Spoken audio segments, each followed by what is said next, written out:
today you've announced tariffs today on the U.S. for the first time, or they'll affect the U.S. for the first time since you pulled back retaliatory tariffs. How do you think this will affect the prospects of a trade deal with the U.S., and are you worried about retaliation? So I think the first thing to say is that what we have done is to put in place adjustments to remissions and tariffs on certain steel derivative products, as you know. And so these are products that, derivatives is a fancy name for products that are substantially comprised of steel.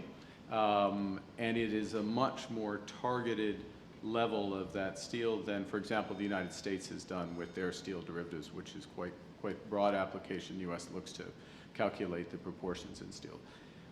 That approach is global.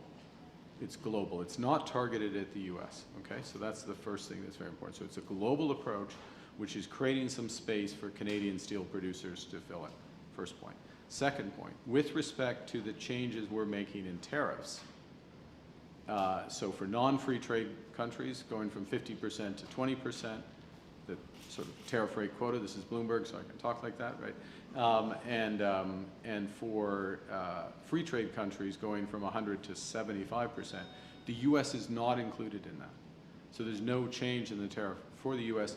or for Mexico in that regard. So I think that answers